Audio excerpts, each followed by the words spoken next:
எங்கள் அன்பின் பரம தகப்பனே இயேசுப்பா, ஆசீர்வதிக்கப்பட்டதான இந்த 5வது நாள் பிபிஎஸ்க்காக நாங்கள் நன்றி செலுத்துகிறோம் சுவாமி. இந்த நாளிலே கூட சிறு குழந்தைகளாக ஆசிரியர்களாக அப்பா இந்த இடத்துல வந்து நாங்கள் ஜெபிக்கிறோம் சுவாமி. இந்த நாள் பிபிஎஸ்ஸை எங்களுக்கு அப்படியே ஆசீர்வதித்து கொடுங்க. இந்த நாளில் நாங்கள் கற்றுக்கொள்ள இருக்கிற வேத வசனங்களை நீங்கள் எங்களுக்கு அப்பா எளிமையாய் கற்றுக் கொடுங்க ராஜா. அதே போல நாங்கள் கேட்க இருக்கிற வேத வசனங்கள் அப்பா உங்களுடைய வேதத்தை பற்றி சத்தியங்கள், கதைகள், பாடல்கள் ஒவ்வொன்றையும் நீங்க எங்களுக்கு ஆசீர்வதித்து தாங்க ராஜா. ஏசப்பா எங்க கூடவே இருந்து வழி நடத்துங்க. இன்னும் வர இருக்கிற பிள்ளைகளை ஏற்ற நேரத்துல இந்த இடத்துக்கு கூட்டிட்டு வாங்க ராஜா. இந்த நாளிலேயும் கூட கொடுத்திருக்கிற தலைப்பின்படியாக நாங்களும் ஏசப்பா எங்களை வாழ்விலே நிலைத்திருக்க நீங்க உதவி செய்யுங்க சுவாமி. ஏசப்பா ஸ்தோத்திரமா இந்த நாள் முழுவதும் எங்களுக்கு ஆசீர்வாதமா இருக்க நீங்க உதவி செய்யுங்க. எல்லாவற்றையும் நாங்கள் நேர்த்தியாய் நடத்த எங்களுக்கு நல்ல கிருபைகளை தந்து வழி நடத்துங்க. இயேசுவின் நாமத்தில் ஜெபிக்கிறோம் நல்ல பிதாவே.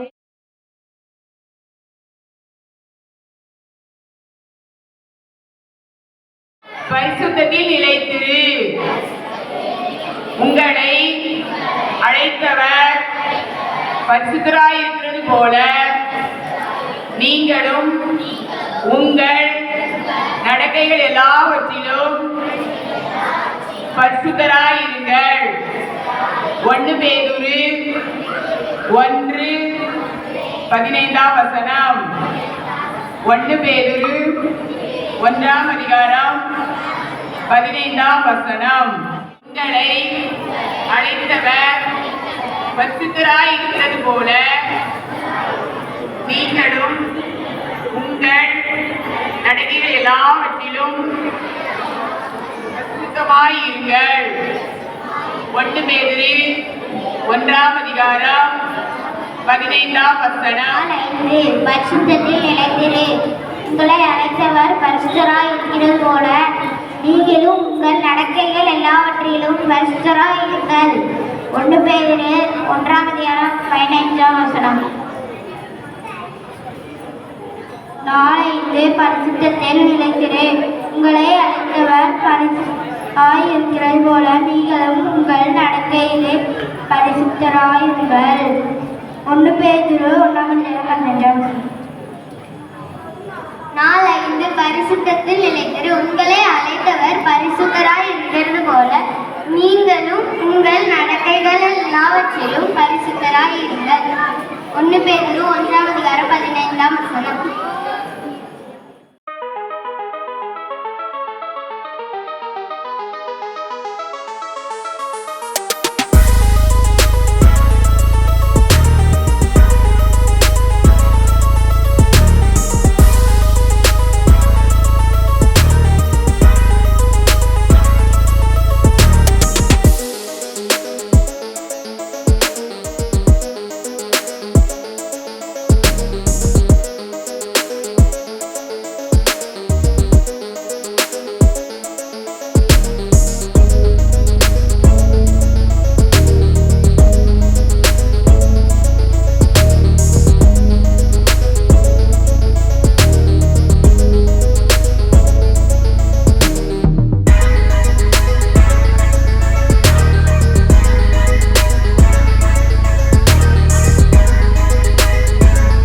நீங்க அப்படி செய்வீங்களா ஸ்கூல்ல? சுத்தி சுத்தி பார்த்துட்டு யாருமே இல்லைன்னா உங்களுக்கு பிரியமா ஏதாவது ஆசையா இருந்தா எடுப்பீங்களா? எடுக்கத ஆண்டவருக்கு பிரியமா? இல்ல, எடுக்க கூடாது, அப்படித்தானே? அப்ப இந்த ஆகான் என்ன பண்ணா, சுத்தி சுத்தி பார்த்தான். சுத்தி சுத்தி பார்த்துட்டு அவனுக்கு பிரியமான ஒரு 3 காரியம் இருந்தது. என்னெல்லாம் அப்படின்னா, ஒரு பாபிலோனிய சால்வை ஒண்ணு இருந்தது. அது ரொம்ப அழகா இருந்தது. அந்த சால்வை, அந்த சால்வையை எடுத்து வச்சுக்கிட்டான். 200 சேக்கல் வெள்ளி எடுத்து வச்சுக்கிட்டான். ஒரு 50 சேக்கல் எடையுள்ள ஒரு பொன் பாலம், அப்படின்னா ஒரு தங்க கட்டி. சரியா? இது 3ஐயும் எடுத்து அவனோட கூடாரத்துல குழி தோண்டி அதை புதைச்சி வச்சுக்கிட்டான். யாருக்குமே தெரியல. அவன் நினைச்சான் மனுஷன் யாருமே பார்க்கல அப்படின்னு சொல்லி அவன் கூடாரத்துல கொண்டு போய் என்ன செஞ்சுட்டான், ஒளிச்சு வச்சுக்கிட்டான். ஆனா ஆண்டவர் பாப்பாரா பார்க்க மாட்டாரா? பாப்பாரா பார்க்க மாட்டாரா? உன் கூட யாருமே இல்லைனாலும், நம்ம பக்கத்துல யாருமே இல்லைனாலும், நாம செய்யற ஒவ்வொரு காரியத்தையும் ஆண்டவர் பார்க்கிறாரா இல்லையா? பார்க்கிறாரு, அப்படித்தானே? ஆனா இந்த ஆகான் அதை மறந்து போய் அதை எடுத்துட்டு போய் தன்னோட கூடாரத்துல ஒளிச்சு வச்சுக்கிட்டான். சரியா? அது சாபத்தீடானது. எரிகோவில இருந்து எடுத்துட்டு வந்த இந்த பொருள் ஆண்டவருக்கு பிரியமில்லாத காரியம். இஸ்ரவேல் ஜனங்கள் மத்தியில ஆண்டவர் என்ன சொன்னார் அப்படின்னா, எப்ப நீங்க பாவம் செஞ்சீங்களோ, எப்ப நீங்க அருவருப்பானதை செய்வீங்களோ, அப்ப உங்க நடுவுல நான் என்ன செய்ய மாட்டேன், இருக்க மாட்டேன். நம்மளும் பாவம் செய்யும் போது ஆண்டவர் நம்ம கூட இருப்பாரா? பொய் சொல்லும் போது நம்ம கூட இருப்பாரா? திருடும் போது நம்ம கூட இருப்பாரா? இருக்க மாட்டார், அப்படித்தானே? ஆனா பார்த்துக்கிட்டு இருப்பாரா இல்லையா? நம்மளுக்கு ஒரு நல்லது செய்வார். நீ திருடும் போது, பொய் சொல்லும் போது ஆண்டவர் அதை அங்கீகரிப்பாரா? ஆண்டவருக்கு பிரியமான காரியமா? இல்ல, அப்படித்தானே? இந்த ஆகான் நினைச்சான் நம்மளை யாருமே கவனிக்கல அப்படின்னு நினைச்சான். இப்ப இஸ்ரவேல் ஜனங்கள் மத்தியில ஆண்டவர் என்ன செஞ்சாரு, இந்த காரியத்தினால அவங்கள விட்டு என்ன செஞ்சுட்டாரு, விலகி போயிட்டாரு.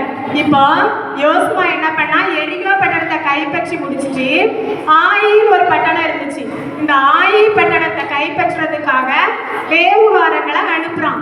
வேவுகாரங்க போய் தேசத்தை வேவு பார்த்துட்டு, ஆயி பட்டணத்து மனுஷங்க ரொம்ப கம்மியா தான் இருக்காங்க, அந்த பட்டணத்தை நம்ம என்ன செஞ்சிடலாம், சீக்கிரமா பிடிச்சிடலாம் அப்படின்னு சொல்லி யோசுவாட்ட வந்து சொன்னாங்க. உடனே யோசுவா என்ன பண்ணனா, அவன்கிட்ட நிறைய பேர் இருந்தாங்க யுத்த மனுஷங்க. ஆனா யோசுவா ஒரு 2000-3000 பேரை மட்டும் ஆயி பட்டணத்துக்கு என்ன செஞ்சான், அனுப்பினான். அதுவே அவங்க பார்வைக்கு அதிகம். ஆனா இஸ்ரவேல் ஜனங்கள் படையெடுத்து போகும்போது ஆயி பட்டணத்து மனுஷங்க என்ன செஞ்சாங்க அப்படின்னா, இஸ்ரவேல் ஜனங்களை தோற்கடிச்சிட்டாங்க. இஸ்ரவேல் ஜனங்கள் முறிந்தோடி போயிட்டாங்க. இஸ்ரவேல் ஜனங்கள்ல 36 பேரை வெட்டி கொன்னுட்டாங்க ஆயி பட்டணத்து மனுஷங்க. அப்ப யோசுவா ரொம்ப பயந்துட்டான். ஆண்டவர் நம்ம கூட இல்ல, கர்த்தர் நம்ம கூட இல்ல அப்படின்னு சொல்லி பயந்து கர்த்தருடைய பெட்டிக்கு முன்னால இஸ்ரவேல்ல உள்ள மூப்பர்களும் யோசுவாவை என்ன பண்ணாங்க அப்படின்னா, கர்த்தருடைய பெட்டிக்கு முன்னால போய் விழுந்து அழுது தலையில புழுதி அள்ளி போட்டு புரண்டுட்டு இருந்தாங்க. ஆண்டவரே, நாங்க எதனால பாவம் செஞ்சோம், எதுக்காக எங்களுக்கு இந்த தோல்வி, அதை எங்களுக்கு சொல்லுங்க அப்படின்னு சொல்லி என்ன பண்ணா, ஆண்டவர் முன்னால போய் கர்த்தருடைய பெட்டிக்கு முன்னால போய் கேட்டுட்டு இருந்தோம். அப்ப இந்த ஆண்டவர் என்ன பண்ணாரு அப்படின்னா, யோசுவா கிட்ட, நான் கோத்திரத்துல ஒரு கோத்திரத்துல உள்ள மனுஷன் என்ன பண்ணியிருக்கான், சாபத்தீடானது ஒண்ணு உங்க நடுவுல இருக்கு, அந்த சாபத்தீடானது விளக்குத வரைக்கும் உங்க நடுவுல நான் என்ன செய்ய மாட்டேன், வர மாட்டேன் அப்படின்னு ஆண்டவர் சொன்னாரு. அப்ப நாளைக்கு நீங்க காலையில எழுந்து யார் அதை செய்யறது அப்படின்னு கோத்திரம் கோத்திரமா, குடும்ப குடும்பமா, வீடு வீடா ஒவ்வொரு மனுஷனையா நீ என்ன செய்ய, வர வை. யார் தப்பு செஞ்சது அப்படிங்கறத என்ன செய்ய, நீ கண்டுபிடிச்சு அவனை உங்ககிட்ட இருந்து விலக்கு அப்படின்னு ஆண்டவர் சொல்வார். மறுநாள் அதிகாலமே இஸ்ரவேல் கோத்திரத்துல எத்தனை பேர் சொன்னேன், 12 கோத்திரம் இஸ்ரவேல்ல இருக்கு, அப்படிதானே? அதுல தப்பு பண்ணது எந்த கோத்திரத்துல உள்ளவன்னு சொன்னேன், யூதா கோத்திரம். யூதா கோத்திரத்துல உள்ள யாருன்னு சொன்னேன், கர்மியின் மகன் ஆகான் அப்படின்னு சொன்னேன்.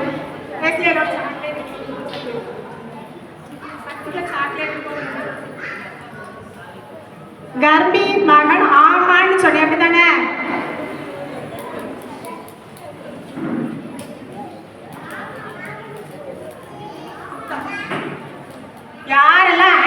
பண்ணுதீங்களோ அவங்களுக்கு சாக்லேட். சரியா? கதையை கேட்டு ஆன்சர் பண்ணுனா சாக்லேட்.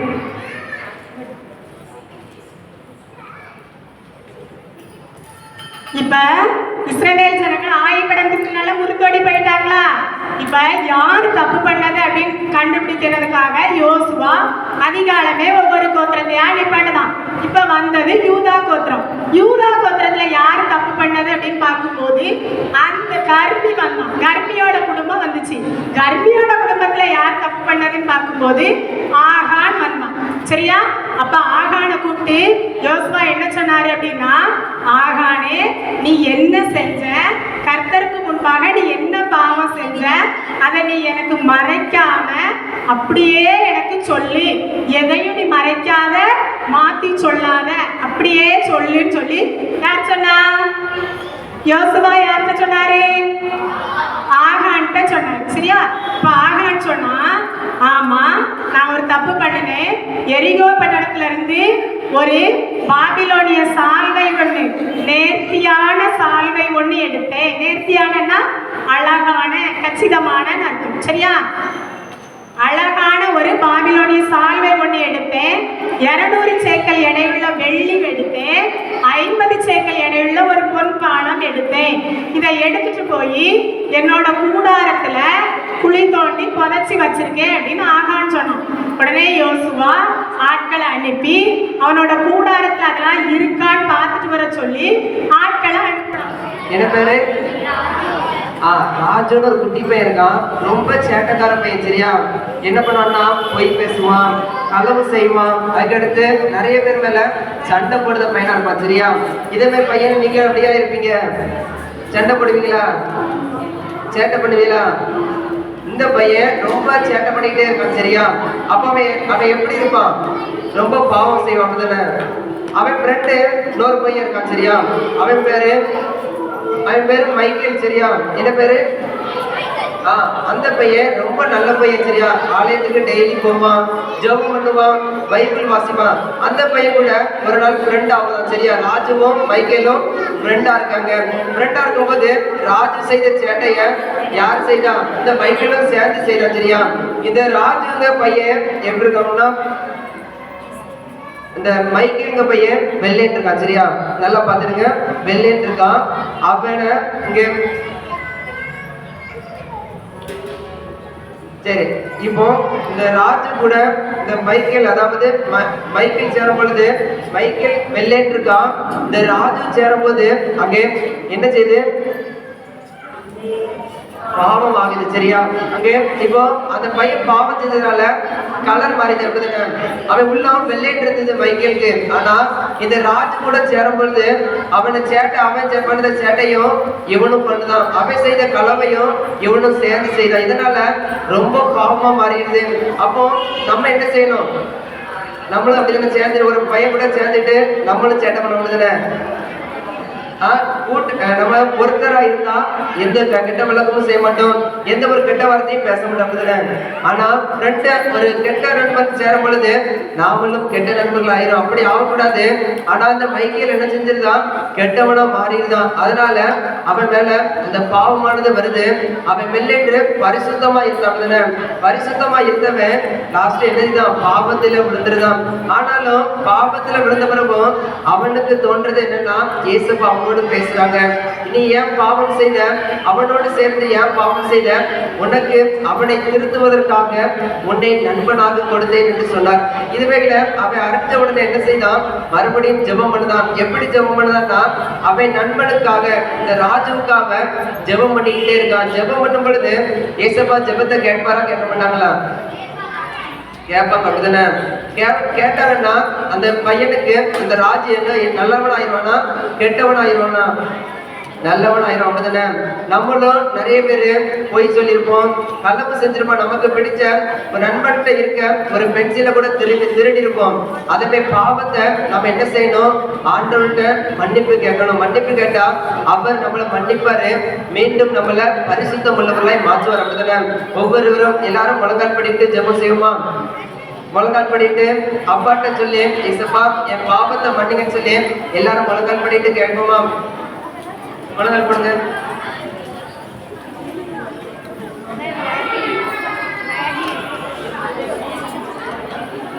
நான் சொல்ல சொல்லணும், சரியா?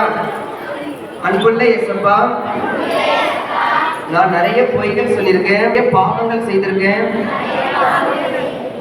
எல்லா பாவத்தையும் மன்னிங்கப்பா. மீண்டும் என்னை பரிசுத்தமா மாத்துங்கப்பா. நான் பரிசுத்தமா நடக்கிறதுக்கு நீங்க எனக்கு உதவி செய்யுங்க. ஆமென். இப்ப நம்ம ஜெபம் பண்ணோம்ல, ஆண்டவர் நமக்கு பதில் கொடுப்பாரா? எவரும் உட்காருங்க, எல்லாரும் உட்காருங்க. இப்போ இதுதான் ஏசப்பா நமக்கு கொடுக்க பரிசுத்தம், தெரியா? இப்போ நம்மளுடைய மனசு எப்படி இருக்கு? அந்த ராஜ்யமும் மைக்கில சேரும் பொழுது பாவம் பாவமா தானே இருக்கு, பாவம் நிறைஞ்சிருக்கு. அதனால கலர் பரிசுத்தமா இருந்தது மாறிட்டு, ஆனா அங்கே ஏசப்பாவுடைய பரிசுத்தம் வரும் பொழுது அங்கே கலர் மாறுதல் பார்க்கலாம். அப்படிதானே? கலர் மாறிட்டா தெரியுதா? எதனால? நம்ம ஜெபம் பண்ணது. அப்படிதானே? ஒவ்வொருவரும் என்ன செய்யணும்னா, நம்ம ஆண்டவருடைய சமூகத்துல ஜெபம் பண்ணணும். நம்முடைய பாவங்களை அவர் கழுவுகிறவரா இருப்பார். எல்லாரும் எப்படி உள்ளவர்களா இருக்கணும்? பரிசுத்த நடத்தை உள்ளவர்களா இருக்கணும். இன்னைக்கு தலைப்பு என்னது? எல்லாரும் சேர்ந்து அந்த வசனத்தை சொல்லிடுவோமா? சொல்லுங்க. பரிசுத்தத்தில் நிலைத்திரு.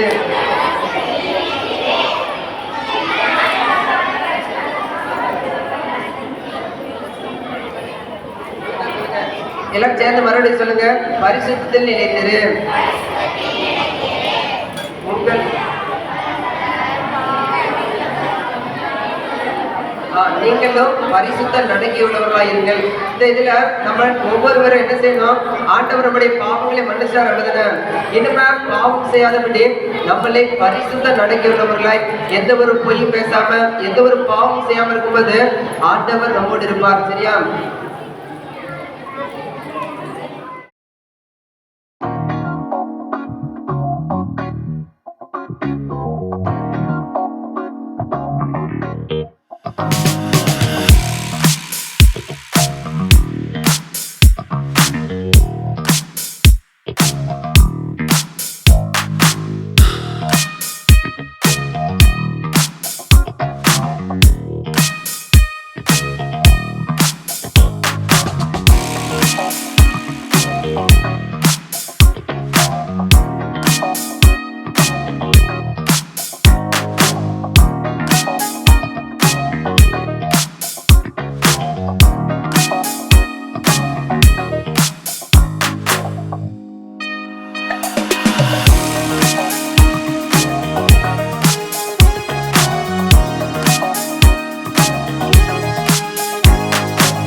அப்பா தந்த இந்த வேலைக்காக நன்றி செலுத்துகிறோம். இந்த நாளிலும் இந்த விடுமுறை வேதாகம பள்ளியிலே அப்பா அந்த பொதுவான அந்த பகுதியிலே சப்பா நாங்கள் கற்றுக்கொண்ட ஒவ்வொரு காரியத்திலும் அப்பா நிலைத்திருக்கிறதுக்கு கிருபை கொடுங்க.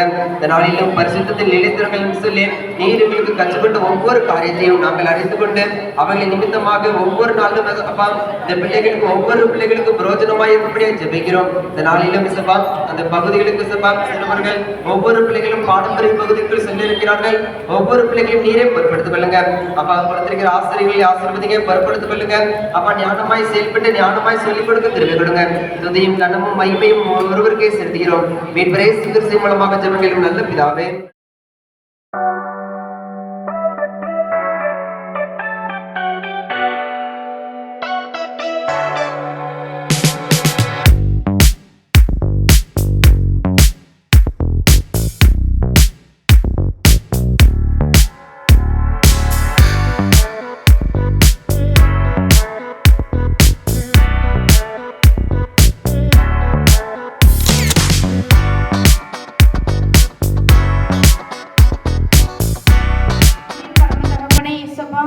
ஆசீர்வதிக்கப்பட்டதான இந்த 5வது நாள் விபிஎஸ்க்காக உமக்கு நன்றி செலுத்துகிறோம் சுவாமி. இந்த நாளிலேயும் கூட அப்பா பரிசுத்தத்தில் நிலைத்து என்ற தலைப்பின் கீழ் அப்பா நாங்கள் சிந்திக்க கேட்ட ஒவ்வொரு வார்த்தைகளையும் நீங்க ஆசீர்வதித்து கொடுங்க ராஜா. அப்பா நாங்க வெளியில மட்டும் சுத்தமா இருந்தா போதாது சுவாமி, எங்களுடைய மனது எப்படி இருக்குன்னு சொல்லி நாங்க ஆராய்ந்து பார்க்க எங்களுக்கு இந்த ஒரு தருணத்தை தந்ததற்காக உமக்கு நன்றி செலுத்துகிறோம் சுவாமி. இந்த நாளிலே நாங்கள் கேட்ட பாடல்கள் அப்பா உங்களுடைய வார்த்தைகள் அப்பா ஸ்தோத்திராண்டவரே, அதே போல ஆண்டவரே வேதத்தை பத்தின ஆண்டவரே கதைகள் ஒவ்வொன்றையும் நாங்கள் கற்றோம் சுவாமி. அதை எங்களுடைய ஆத்மாவுக்கு பிரயோஜனமுள்ளதான் எனக்கு உதவி செய்யுங்க. இந்த நாளிலே கூட பிள்ளைகளுக்காக கூல் ட்ரிங்க்ஸ் கொடுத்த ஆண்டவரை திரு ஜெகன் அண்ணனுக்காக அவங்களுடைய குடும்பங்களுக்காக உங்களுக்கு நன்றி செலுத்துகிறோம். அதே போல உணவு பிள்ளைகளுக்கு சமைத்து கொடுத்த ஆண்டவரை அதுக்கு ஸ்பான்சர் பண்ண அண்ணன் சதீசனுக்காக அவங்களுடைய குடும்பங்களுக்காக உங்களுக்கு நன்றி செலுத்துகிறோம் ராஜா. ஆண்டவரே என் பிள்ளைகளுக்காக செய்யும் போது மிகுந்த சமாதானம் உண்டு என்று சொன்னீரே ராஜா. உம்முடைய ஊழியத்திற்கு என்று பிள்ளைகளை அர்ப்பணித்திருக்காங்க சுவாமி. அவங்களுடைய குடும்பங்களை இன்னும் ஆசீர்வதிங்க அப்பா. ஸ்தோத்திரம் ஆண்டவரே, உமக்கு என்று ஆண்டவரே இந்த கனமான ஊழியத்திற்கு ஆண்டவரை தங்களை அர்ப்பணித்திருக்கிற பிள்ளைகளை நீங்க ஆசீர்வதித்து பலப்படுத்துங்க ராஜா. இந்த நாளிலே கூட வந்த 217 பிள்ளைகளையும் அப்பா 24 ஆசிரியர்களை உடைய கருத்துல கொடுக்கிறோம். தொடர்ந்து பாதுகாத்துக் கொள்ளுங்க சுவாமி.